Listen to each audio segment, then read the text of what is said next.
I never thought I'd be writing about this. You always see those wild, viral Tinder stories about matching with a celebrity or something bizarre happening, but I always figured they were fake, clickbait stories meant to reel people in. Until it happened to me. Here's my wild tale of how I matched with a stranger on Tinder and, well, let's just say, I definitely wasn't expecting what was coming. I was pretty much done with Tinder. I'm 27, living in LA, I know, cliché, and I had my fair share of weird dates, cringy conversations, and ghosting. You know, the usual. It's easy to get cynical when you've been through that cycle a few times, right? But after my last situationship fizzled out, I found myself getting bored one night and decided to give the app another go. A girl's gotta eat, and sometimes those free dinners aren't half bad. Kidding. Kind of. So, I was swiping left, right, and doing the usual half-hearted thing when I came across a profile that made me stop. There was no picture. The username was just J. Not much of a bio either, just looking for something real. Normally, I would have swiped left. I mean, come on, no picture? That's Tinder 101-4. I'm either catfishing or just here to waste your time. But there was something intriguing about the whole thing. I don't know if it was the way the bio was written or just the fact that I was so bored, but I decided to swipe right. A couple of minutes later, bing. We matched. Well, okay then. I stared at the screen for a bit, debating whether to message first. Was this just going to be another ghosting scenario? Whatever, I was already too deep into this, so I typed a quick, "Hey, what's up?" A few minutes passed and then he responded, "Hey, not much. How's your night going?" "All right, nothing strange yet." I kept it casual. We talked about the usual stuff at first: hobbies, what we were binge watching, where we grew up. He said he was new to the area, just moved to LA, which was kind of surprising. I mean, who moves to LA nowadays? People always seem to be leaving. But I didn't pry. There was this weird feeling I got while chatting with him, like he was intentionally keeping things vague. Still, he wasn't being creepy or anything, so I rolled with it. He had a good sense of humor and responded quickly, which, let's be honest, is rare on Tinder. After a few days of texting, I realized I actually liked talking to this guy. Sure, I had no idea what he looked like, but there was something about our conversations that just clicked. He wasn't pushy, didn't try to flirt right off the bat, and there was no attempt at weird pickup lines or cheesy compliments. In fact, he never really complimented me at all, which was refreshing. The mystery of it was getting to meet though. Every time I tried to ask about his job, he'd give vague answers like, "I do some work in entertainment," or "I travel a lot for my job."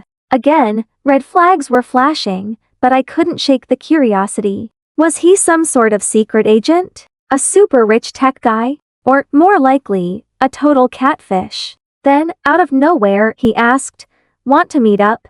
Now, this is the point where most girls would immediately say no. I mean, I've watched enough true crime to know better than to meet some anonymous stranger with no photo. But after a week of talking, something about him made me think he was genuine. I don't know how to explain it, maybe it was just gut instinct. So, after a bit of hesitation, I agreed. "Sure," I said. "Let's meet somewhere public though." He suggested a coffee shop in West Hollywood, which felt safe enough. So, the next Saturday afternoon, I found myself standing outside this trendy little cafe, wondering if I was about to get pranked or end up on an episode of Catfish. I scanned the crowd, my heart racing. I still had no clue what this guy looked like. Was he tall?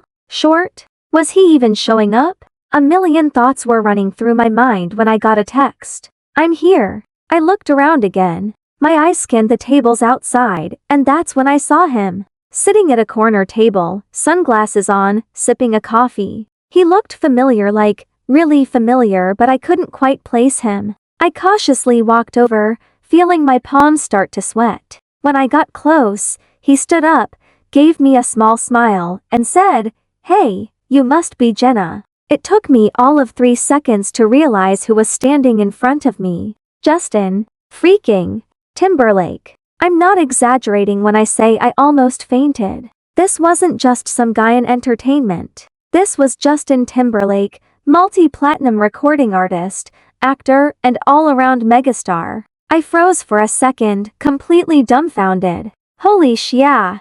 He cut me off, laughing softly. I didn't exactly expect you to figure it out so soon. At this point, I had about 1,000 questions running through my mind. Why was Justin Timberlake on Tinder? Why did he match with me? Was this even real, or was I having some sort of bizarre fever dream? I'm sorry, I blurted, feeling my face flush. I wasn't expecting you. He chuckled again, motioning for me to sit. Yeah, I figured. That's why I didn't have a picture on my profile. I was kind of hoping to meet someone who didn't recognize me right away. I sat down, still in shock. I mean, this was Justin Timberlake. The Justin Timberlake. Trying to act cool was impossible at this point. I wanted to scream, fangirl, ask him a million questions, but somehow I managed to keep my composure. Why Tinder though? I finally asked after what felt like an eternity of awkward silence. He sighed, taking off his sunglasses and rubbing his temples like this wasn't the first time he had to explain it. Honestly, dating gets complicated when you're in the spotlight. You never know who's interested in you for real or who's just, well, looking for attention. I nodded, still not entirely believing this was happening. I thought maybe if I went on without a picture, without all the fame stuff, I'd meet someone who was into just me. Not the celebrity version of me. It made sense, I guess. And honestly, the more we talked, the more I saw the normal guy behind the superstar. He was down to earth, funny, and had the kind of self-awareness you don't often associate with someone of his status. We ended up chatting for over an hour, about everything from music to our favorite Netflix shows. It was surreal. Every few minutes, I'd catch myself thinking, holy crap, I'm on a date with Justin Timberlake. But he made it easy to forget the whole fame thing. For the first time, I wasn't talking to Justin Timberlake, the celebrity. I was just talking to Jay, the guy I'd been texting for a week. When the conversation started to wind down, he looked at me and said, "So, where do we go from here?" Honestly, I didn't know what to say. I mean, how do you even process something like this? I wasn't about to start dating one of the biggest pop stars in the world. I don't know. I laughed awkwardly. I wasn't exactly prepared for this. He smiled, and for a second, I could see the sincerity behind it. Well, no pressure. I had fun, and it was nice getting to know someone without all the, celebrity stuff getting in the way. We stood up, and he gave me a hug before slipping his sunglasses back on. If you ever want to grab coffee again, just let me know. But no hard feelings if this is too weird. I smiled back, still in a daze. I'll think about it. And just like that, Justin Timberlake walked away, blending into the crowd like any other guy in law. I haven't heard from him since. Part of me wonders if I should have texted him again, but the other part of me is still trying to wrap my head around the fact that it even happened. But hey, now I have a Tinder story to top all Tinder stories. Beat that, Reddit.